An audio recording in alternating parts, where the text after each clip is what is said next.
ఎవరికి ఎవరు సొంతం, ఎవరితో ఎవరికి అనుబంధం? తెలంగాణ రాజకీయాల్లో మరొకసారి హాట్ టాపిక్ గా మారిన అంశం ఇది. ప్రధాని మోదీ వ్యాఖ్యలతో రాజకీయ బంధాలపై మరొకసారి రచ్చ మొదలైంది. అవును, వాళ్ళిద్దరూ కలిసిపోయారంటూ మూడు పార్టీల నేతలు ఒకరిపై ఒకరు ఆరోపణలు చేసుకుంటున్నారు. ఇంతకీ ఎవరితో ఎవరికి సంబంధాలున్నట్టు?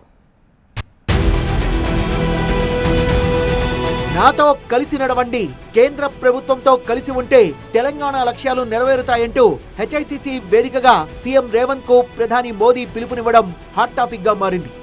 मैं रेवंत जी से कहूंगा कि 10 साल के शासन में भारत सरकार ने जितना गुजरात को दिया वो मैं आपको देने को तैयार हूं, लेकिन मेरी जानकारी से मैं आपको बता देता हूं कि जैसे ही मैं ऐसा करूंगा आपको जो अभी मिल रहा है वो आधा हो जाएगा. आप जहां पहुंचना चाहते हैं नहीं पहुंच पाएंगे और इसलिए अच्छा है कि मेरे से ही जोड़ो. తెలంగాణ రాజకీయాల్లో ఎప్పటినుంచో ట్రయాంగిల్ ఫైట్ నడుస్తోంది. సమయం సందర్భం ఏదైనా మూడు పార్టీల నేతలు ఒకరిపై ఒకరు దుమ్మెత్తి పోసుకుంటూ ఉంటారు. కాంగ్రెస్ బీజేపీ ఒక్కటే కాబట్టి రేవంత్ సర్కార్ అవినీతిపై కేంద్ర మంత్రులు మౌనంగా ఉంటున్నారనేది బీఆర్ఎస్ వాదన. కాంగ్రెస్ బీజేపీలది చోటేబాయ్ బడేబాయ్ బంధం అంటూ ఆరోపిస్తూ ఉంటుంది బీఆర్ఎస్.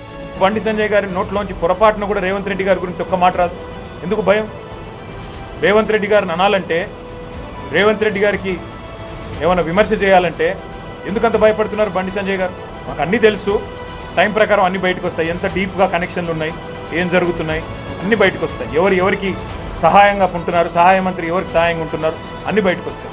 సీఎం రేవంత్ రెడ్డి కేసీఆర్ల మధ్య కాంప్రమైజ్ పాలిటిక్స్ నడుస్తున్నాయంటూ మొదటి నుంచి బీజేపీ ఆరోపిస్తోంది. బీఆర్ఎస్ కాంగ్రెస్ ది వ్యాపార బంధమని విమర్శిస్తూ ఉంటుంది బీజేపీ. నువ్వు రేవంత్ రెడ్డి కలిసి మీ ఇద్దరు దోస్తులు కదా, నీ ఫోన్ ట్యాపింగ్ కేసు ఏడవా, నీ ఫామ్ హౌస్ కేసు ఏడవా, ఈ ఫార్ములా కేసు ఏడవా, డ్రగ్స్ కేసు ఏడవా, కాళేశ్వరం కేసు ఏడవా, విద్యుత్ కొనుగోలు కేసు ఏడవా, ఏడవేనా కేసులని?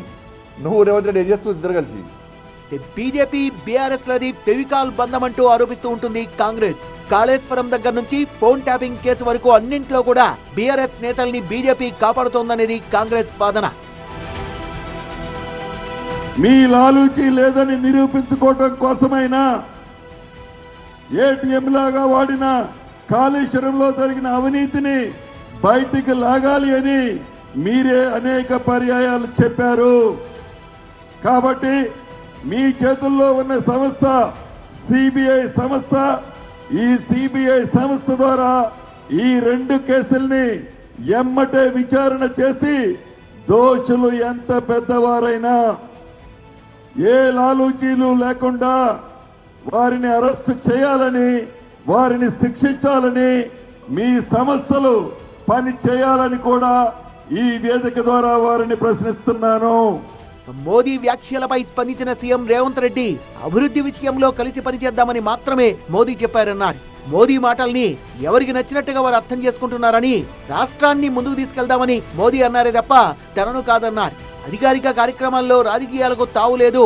తనతో పాటు మోదీ కూడా అభివృద్ధి గురించి మాత్రమే ప్రస్తావించారన్నారు. అభివృద్ధి సంక్షేమంలో కేంద్ర ప్రభుత్వం సహకరించాలి, తను అడిగింది అదే, మోదీ చెప్పింది కూడా అదే అన్నారు. తమ ఇద్దరి మధ్య జరిగిన ప్రస్తావన అభివృద్ధికి చెందింది మాత్రమే అని, అందులో రాజకీయాలకు తావు లేదని అన్నారు సీఎం రేవంత్ రెడ్డి. తను ఎలా ఉంటానో అందరికీ తెలుసని, తను బీజేపీని ఓడించే ముఖ్యమంత్రినయ్యానన్నారు.